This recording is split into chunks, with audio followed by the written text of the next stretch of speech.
बिस्मिल्लाहिर्रहमानिर्रहीम। AB official की story time में खुश आमदीद। आज की स्टोरी में है 5 लालची बेटे और बुज़ुर्ग बाप कि कैसे उनके बेटे लालची थे और कैसे उसके वालिद ने अपनी चालाकी से अपनी बाकी मांदा ज़िंदगी ऐश गुजारी। चलते हैं स्टोरी टाइम में, लेकिन आपसे थोड़ी सी गुजारिश है कि हम इतनी मेहनत करके आपके लिए स्टोरी लाते हैं तो कम से कम आपका लाइक सब्सक्राइब करना तो बनता है। आपसे सिर्फ मुअद्दबाना गुजारिश कर सकते हैं, कोई फोर्स नहीं कर सकते। चलते हैं स्टोरी की जानिब। एक ज़ईफ़ुल उम्र शख्स जिसके 5 बेटे थे, जब वो बूढ़ा हो गया तो इसने अपनी सारी दौलत बेटों में तकसीम कर दी। इसने सोचा अब मुझे रुपए पैसे की क्या ज़रूरत है, बकिया अयाम अपने बेटों के यहाँ गुजार लूँगा। पहले वो अपने बड़े बेटे के घर गया और इसके पास रहने लगा। इब्तदाई अयाम में तो बड़े बेटे ने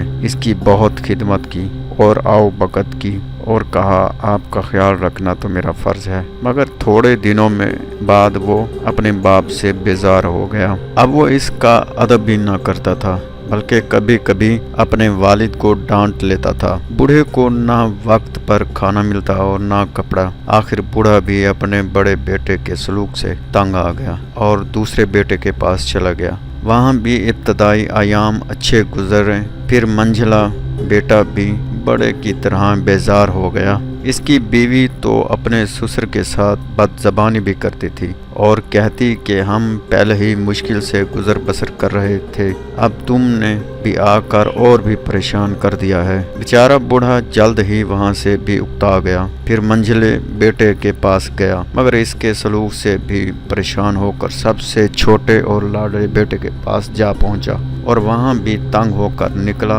बेचारे को कहीं चैन ना मिला। सारे बेटे अपने वालिद को साथ रखने से बचना चाहते थे।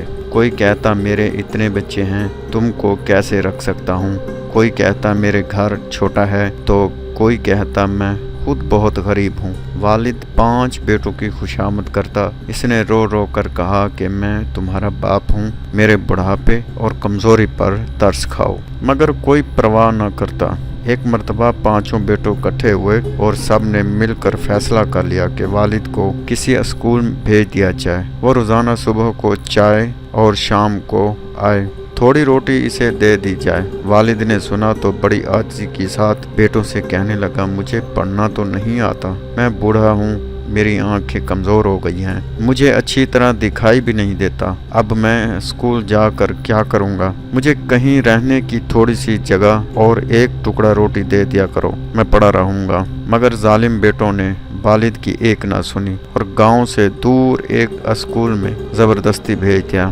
वालिद रोता हुआ चला जा रहा था कि रास्ते में एक ज़ईफ़ुल उम्र मगर अमीर आदमी का घोड़ा वहाँ से गुजरा तो घोड़ा से उतर कर पूछा कि कहाँ जा रहे हो। स्कूल जा रहा हूँ, ज़ईफ़ुल उम्र और मज़लूम वालिद ने जवाब दिया। अमीर आदमी ने हैरत से कहा, बड़े मियाँ इस उम्र में स्कूल जाओगे, ये तो तुम्हारे घर में आराम से बैठने के दिन हैं। मज़लूम वालिद ने अपनी पूरी कहानी सुनाई तो अमीर आदमी ने कहा, बड़े मियाँ स्कूल जाने का ख्याल तो बेकार है, मगर तुम गम न खाओ, मैं तुम्हारी मदद करूँगा। ये कहकर इसने अपने जेब से एक थैली निकाली और इसमें कोई चीज़ भर दी। फिर थैली को एक लकड़ी के संदूक में रख कर संदूक को अच्छी तरह बंद कर दिया। संदूक ज़ईफ़ुल उम्र वालिद को देते हुए इसके कान में कुछ कहा। ज़ईफ़ुल उम्र वालिद संदूक लेकर खुशी खुशी गांव में वापस पहुंचा। बेटों ने जो देखा कि वालिद एक संदूक बगल में दबाए चला आ रहा है तो समझ गए कि इसमें ज़रूर कुछ दौलत है। इन्होंने अपने वालिद से ये न पूछा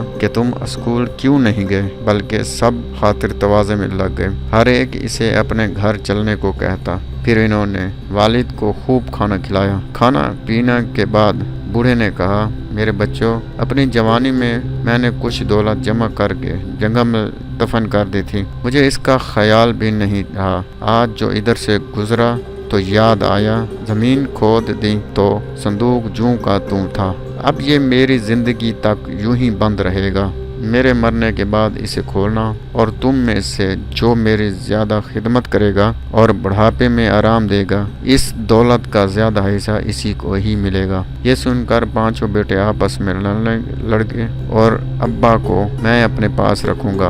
अब बूढ़ा जिस بیٹے کے پاس بھی جاتا اس کی خوب آوبھگت ہوتی، سب اس کے کھانے پڑے اور آرام کا خیال رکھتے۔ اسی طرح بوڑھے کی زندگی مزے میں گزرنے لگی۔ بہت دنوں تک آرام سے زندگی گزارنے کے بعد بوڑھا مر گیا۔ پانچوں بیٹوں نے مل کر بڑے شان سے اس کو دفن کیا، شاندار فاتحہ کرائی، غریبوں کو خیرات دی، پھر سارے کاموں سے فارغ ہونے کے بعد صندوق کھولنے لگے، مگر صندوق کھولنے سے پہلے ہی پانچوں بھائیوں میں بحث و مباحثہ ہونے لگا۔ ہر ایک کہتا میں نے ابا کی زیادہ خدمت کی ہے، اس لیے بڑا حصہ مجھے ملنا چاہیے۔ آخر میں یہ طے پایا کہ چاروں میں برابر تقسیم کر لیں گے۔ صندوق کھولا گیا تو اس سے بڑی خوبصورت ریشمی تھیلی نکلی جس کا منہ بند تھا، اس میں چھن چھن کی آواز آ رہی تھی۔ بڑی بے صبری سے تھیلی کھولی اور فرش پر خالی کر دی۔ مرگ کیا دیکھتے ہیں کہ اس میں سے کانچ کے چھوٹے چھوٹے ٹکڑے گر کر فرش پر پھیل گئے۔ اس پر پانچوں بیٹوں کو بہت غصہ آیا اور وہ آپس میں ہی لڑنے لگے۔ گاؤں کے دوسرے لوگ یہ دیکھ کر خوب ہنسے اور ان نافرمان اولاد سے کہا، دیکھ لی اپنے بوڑھے باپ کی عقل، اسے سکول بھیج رہے تھے نا تم سب، مگر اس نے اسکول گئے بغیر کیسا مزیدار سبق سکھایا۔ اگر آپ کو میری سٹوری پسند آئی ہو تو لائک سبسکرائب کرنا نہ بھولیں۔ ملتے ہیں اگلی انٹرسٹنگ سٹوری کے ساتھ، تب تک کے لیے اللہ حافظ۔